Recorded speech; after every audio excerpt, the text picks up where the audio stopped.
আমরা যদি কোনো ঘটনা ঘটাই তখন আপনারা বলবেন আমাদের তো জানা নাই। বছর পর্যন্ত আমাদের যে মিলের মালিকেরা অকর্ম হয়ে পড়েছে, আমরা দুর্বল হয়ে পড়েছি। আমরা মনে করি এই সরকার আমাদের শ্রমিক এবং কৃষকের দিকে এই দুর্ভাগ্যকে আমরা সমাধান দিয়া আমাদের কার্যক্রম করুন।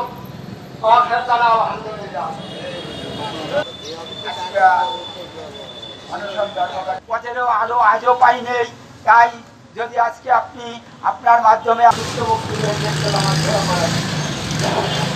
লেখাপড়া করাইছেন, আমি সরকার বাহাদুর যারা আছেন, প্রশাসনের যারা ক্ষমতা আছেন তাদের বলতে চাই, সভাপতি উপস্থিত আছে, প্রধান অতিথি সহ বিভিন্ন পর্যায়ের নেতৃবৃন্দ। আমাদের যারা মালিক ছিল আমাদের কোনো ন্যায্য পাওনা আদি আমাদের কিছুই দেয় নাই।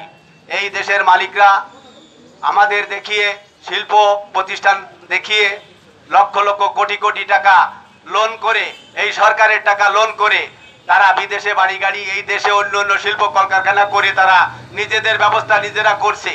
আমাদের দিনা পাওনা আমরা পাবো এই লক্ষ্যে তাদের কোনো চিন্তা ভাবনা বিগত দিনও ছিল না, এখনো নাই।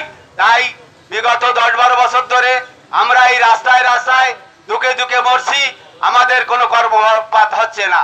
আমরা ডিসি সাহেবের কার্যালয় কয়েকবার আমরা স্মারকলিপি দিয়েছি, আর কাছে আমরা স্বর্ণপন্ন হয়েছি। তিনিও আমাদেরকে কোনো মালিক ডেকে কোনোদিন আমাদের একটা সুরাহ ব্যবস্থা করেন নাই। তাই আশা করি, দাবি রাখবো এই ঈদের আগে আমাদের ভালো মতো একটা ফয়সালা করে দেওয়ার জন্য। আমরা ঈদের আগে অনেক টাকা পয়সা আমরা পাবো, আমাদের ন্যায্য পাওনা আদি আমাদের সম্পূর্ণ বুঝে দিয়ে আমাদের একটা ফয়সালা করে দিবে। আমি প্রশাসনের মাধ্যমে বলতে চাই, পাটকলদের যে পাওনা, তাদের ন্যায্য পাওনা তারা অনাহার অবস্থানে রয়েছে।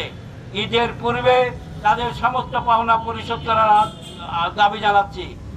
আমাদের দীর্ঘদিন আমরা এই রাজপথে সকালে বিকালে সন্ধ্যায় রাত্রে বিদেশি আমাদের পেটের ক্ষুধার জ্বালাই, আমরা শ্রমিক, আমরা টাকা পাবো, আমাদের যে চাল ভাড়া করা হচ্ছে কেন? আমরা কি কোন দপ্তরে তো চাইতে ভাগ দেয়নি? প্রত্যেকটা সরকারি দপ্তরে আমরা দৌড়ঝাঁপ করেছি। আপনাদের কি কোনো দায়িত্ব নেই বাংলার মানুষের কাছে? আপনাদের কি কোনো কর্তব্য নেই? আমরা শ্রমিকরা কাপড়ে ভিক্ষা করে নিয়ে তারা থেকে তখন দিচ্ছে। আপনারা স্যার, আপনাদের কি কোনো দায়িত্ব নেই এই মানুষের? বিনা চিকিৎসায় মৃত্যুবরণ করতেছে। এখন আমরা মনে করি এই সরকার কৃষক মেহনতি মানুষ তারা আজকে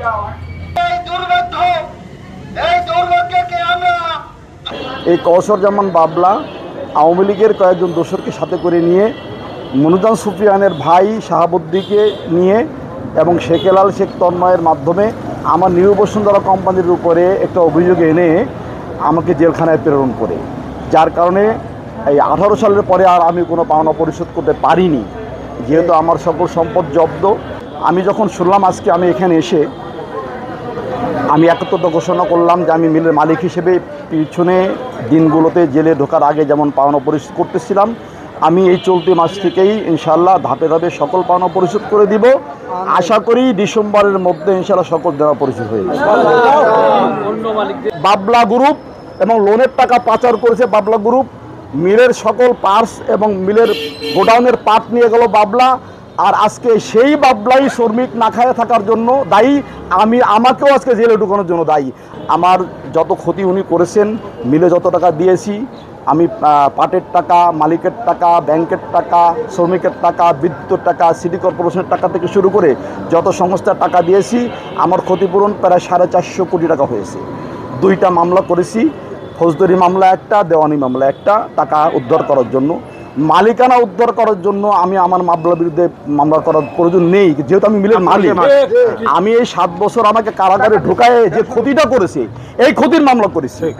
আজও পর্যন্ত ব্যাংকের টাকা তুলে নিয়ে পাচার করলো, শ্রমিকদের টাকা আত্মসাৎ করলো, মিলের সম্পদ আত্মসাৎ করলো, আমি যে টাকা পয়সা দিলাম আমাকেও জেলে ঢুকালো শেখ পরিবারের সাথে মিলে।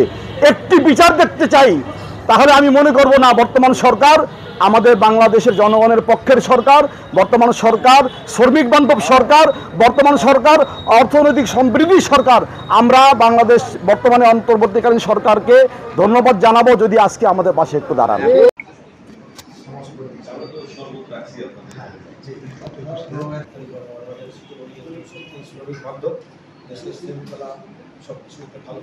জেলা প্রশাসক মহোদয়ের কাছে অঙ্গীকার করেছি যে এই চলতি কোরবানির আগেই শ্রমিকদের একটি পাওনা আমি করে রাখি।